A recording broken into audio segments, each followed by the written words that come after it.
Magandang araw po sa inyong lahat. Andito na naman ako sa harap ninyo para magbigay na naman ng isang impormasyon na baka hindi nyo pa nalalaman. Pero bago ko simulan, humiling lang po ako ng kaunting pabor na i-subscribe ang maliit na channel ni Ate Stella ninyo. Guys, wag na tayong paligoy-ligoy pa. Simulan na natin ang ating topic ngayon. Ang topic natin ngayon ay nanggaling sa ating isang subscriber.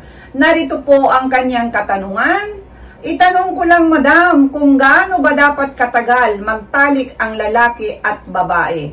So, yan po ang kanyang katanungan at wag na po nating banggitin kung sino po sila para sa kanyang privacy po.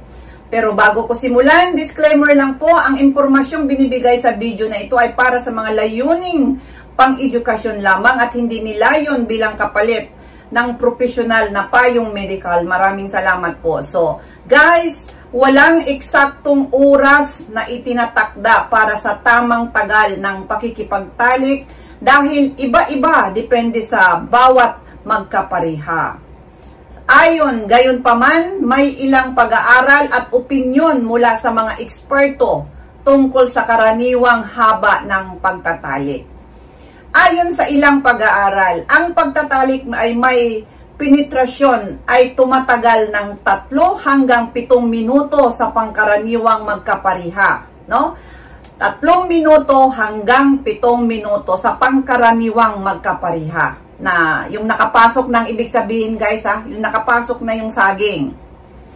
No? Kung kasama ang romansa tulad ng halikan at paghaplos ay maaaring umabot sa 15 hanggang 30 minuto.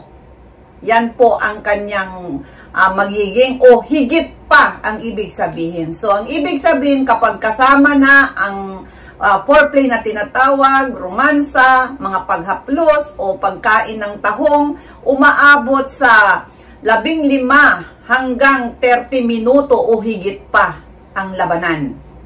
May nagsasabi din na ang 7 hanggang 13 minuto ng pagpasok na talik ay mas satisfying. So, ang ibig sabihin, ang 7 hanggang 13 minutes ay talagang satisfying yun. Yung nakapasok ng ibig kong sabihin, guys, yung nakapasok na ang saging hanggang 13 minutes. At mahalaga rin na kasama ang oras para sa foreplay upang mas tumaas ang connection naman ng kasiyahan, no? Ang ibig sabihin, talagang napakahalaga po sa oras na yon. Kasama ang paghahaplos, paghahalikan, o kissing ba ninyo dyan, mga paghahaplos sa mga sensitibong mga para naman yung emotional connection ninyo ay talagang tumataas para ibig sabihin, kumpleto siya. Hindi lang yung parang, ipasok mo na lang diretso, no, na wala ng mga pasakali pa, ay hindi po talaga. Iba kasi ang lalaki kaysa babae. Ang lalaki siguro, makatapos po yan sila ng kahit 3 minuto, 2 minuto. Ang babae po, hindi mo po yan mapalabas ng 1 minuto, 2 minuto, 3 minuto. Dahil, yun na nga, kailangan muna naming magbasa. Ang alam nyo na yon, pag hindi basa yung ng isang babae, mahirap pong tumanggap ng bisita yan.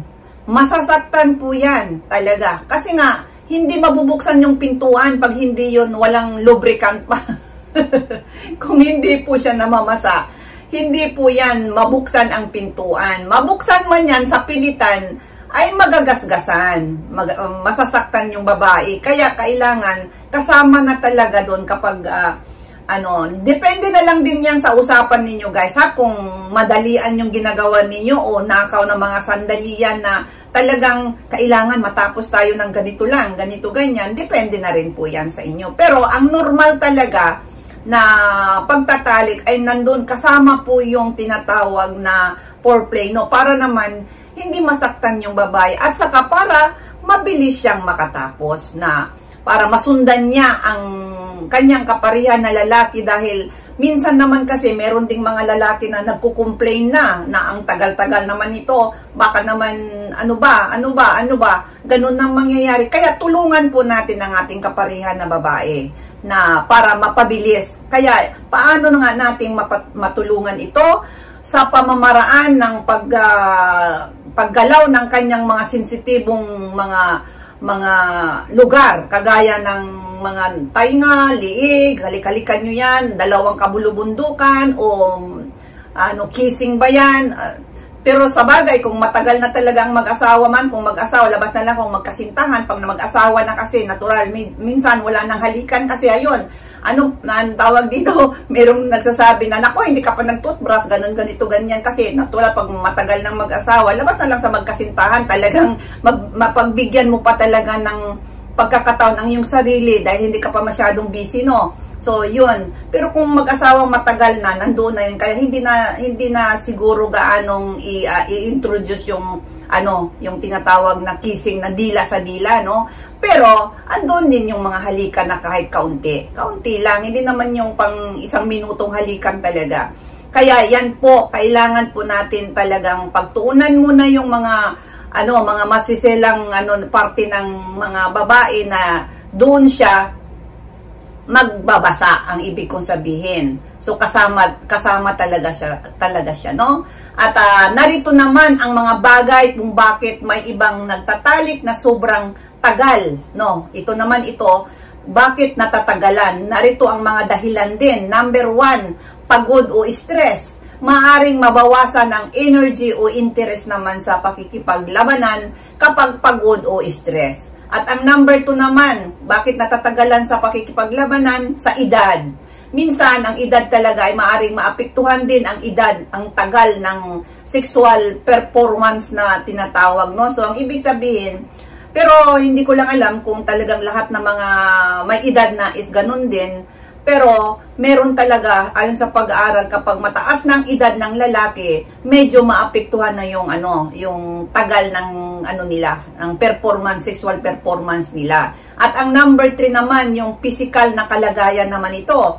Mga kondisyon tulad ng hindi napapapanatili ang tigas ni Manoy. So ano ba ito? Ibig sabihin, kapag halimbawang merong karamdaman o mataas na ang edad, so yung kanyang saging hindi masyadong tumitigas, so kailangan pa talagang magtulungan yung magpartner kung paano ang gagawin.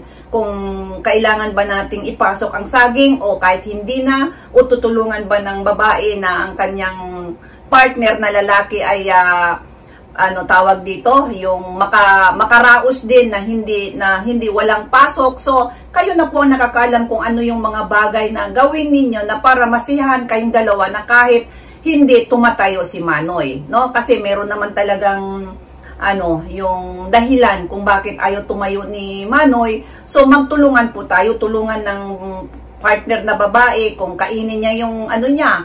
Malay mo kung tumayo yung pag kinain niya yung saging ng partner niya. So, maghanap ng paraan na pareho kayong